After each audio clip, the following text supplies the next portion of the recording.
శ్రీ సర్వశక్తి వినాయక స్వామి వారి మహా కుంభాభిషేక మహోత్సవం కార్యక్రమాన్ని వైభవంగా నిర్వహించారు.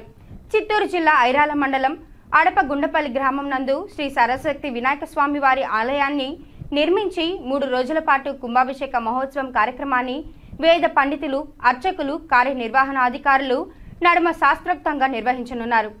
ఈ కార్యక్రమంలోని చివరి రోజు గణపతి పూజ, గణపతి హోమం, లక్ష్మీ గణపతి హోమం, సర్వశక్తి సకల హోమం తదితర హోమాది కార్యక్రమాలు నిర్వహించి పూర్ణాహుతి నిర్వహించారు. ఆపై కలశ ఉద్వాంసన కార్యక్రమాన్ని నిర్వహించి కుంభాభిషేక మహోత్సవం కార్యక్రమాన్ని శాస్త్రోక్తంగా నిర్వహించారు.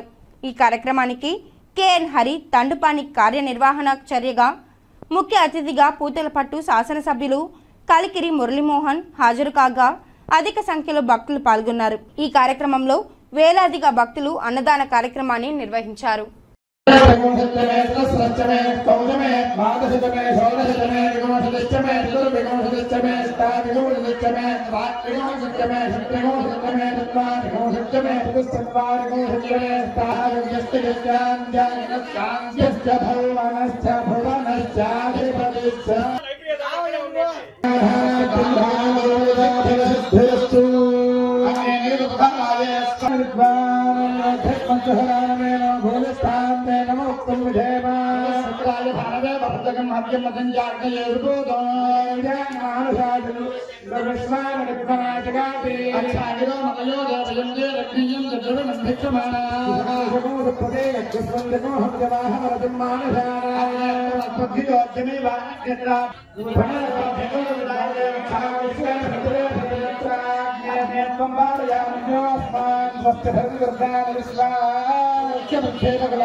నమస్తే దక్షిణాగ్నే అందరూ ఒకసారి చెప్పండి.